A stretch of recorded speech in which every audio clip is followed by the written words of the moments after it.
Today is January 13, 2024, gabi na to at sinipag akong pumunta ng palengke para bumili ng aking lulutuin para sa aming mansari bukas. Ayan, 8 months na kami, 5 years and 8 months na kami bukas at lulutuan ko siya ng favorite niya, bangus na inihaw na may keso sa loob. Ayan, sa kanya ko lang natutunan yan, yung lutong ganyan, yung ihaw na ganyan. Syempre, dahil sa kanya ko natutunan, try ko din lutuin para sa kanya. Sweet tayo for today's video kasi mansari namin. Ayan, nandito na ako kay nanay. Naantay ko na lang yung pinalinis kong bangus. Ayan, pauwi na ako niyan at dumaan ako sa bilihan ng balot. Syempre, my favorite balot. Hindi talaga nawawala sa akin ng balot, Di naman ako araw-araw bumibili ng balot. At kapag akong bumalik dyan, kasi sinek ko yung aking binili kay nanay, sabi ko parang may kulang. Tinignan ko yung itlog na maalat is wala. Pero kabog na lang ako napahiya kasi yung itlog na maalat kulay puti pala yun. Syempre nasanay ako yung itlog maalat is pula. Sorry na. Nag-sorry naman ako kay nanay. Nagkamali ako ng tingin. Hindi ko naman sinasadya. Ayan, pauwi na ako niyan. Ayan, totoong pauwi na ako niyan.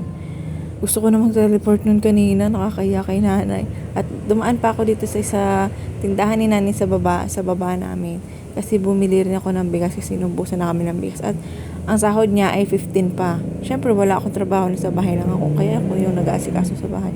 At nandito na ako sa bahay at kabog na lang ako nagugas ng mga pinggan para makapagluto na ako. Ayan, kayo ba pag nagmamansari kayo, madalas ba kayo nag-celebrate ng mister mo?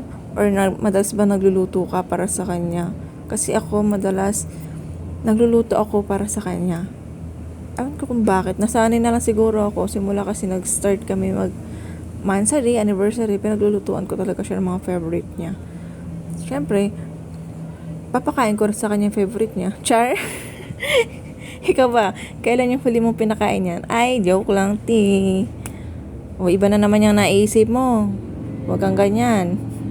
Ayan, naghihiwa na ako dyan ng sibuyas, kamatis, at yung itlog maalat. Pagsasama-samahin natin yan sa isang mangkok para mailagay natin na maayos sa loob. Yan. Yung kamatis dyan, 3 yan, pero 2 lang ginamit ko. Yung isa para sa usawan. Ang sibuyas ko, 2 dyan. 2 yan.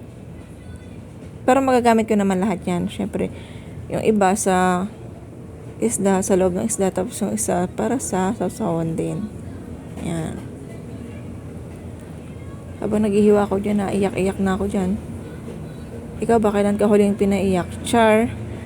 Na sibuyas, syempre. Yan, set aside ko lang yung ibang sibuyas, kamatis para sa sausawan. Yan, inano ko na yung itlog maalat. Slice ko lang ng very light. Ayaw niya kasi ng durog.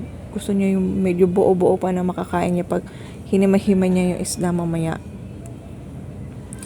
Yung keso naman na yan, hindi ko sure kung yan ba yung nilagay niya dati. Basta may nilagay siyang keso dun yung nagluto siya ng ganyan. Ang sarap, promise. First time ko makakain ng ganon. Pati ate ko nasarapan sa ganyang luto niya. Kaya tinry ko din. Ayan. Last time tinry namin, kaso yung keso wala. Late namin nakita yung keso at kabog pa ako nagkamali dyan. Asin yung ilalagay ko, toyo yung nailagay ko. O diba, ang galing. Pero nilagyan ko pa rin siya ng asin. Nagdable-dable na yung alat.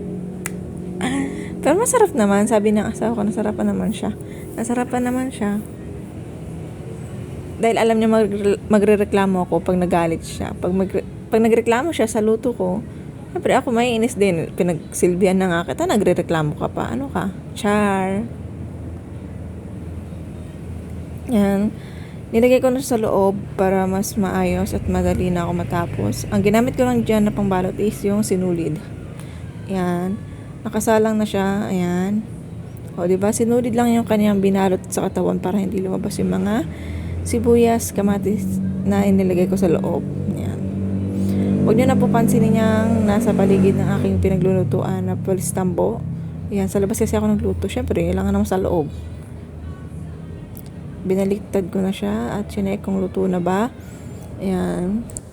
Kami lang ba mahilig mag-ihaw pero wala kami magamit na tong. O, diba? Ang lupit ko. Galing namin magluto, diba? Ayan. For the check, tikman natin. Unang sausaw, unang tikim, tinik agad. Ayan. Thank you for watching. Bye-bye!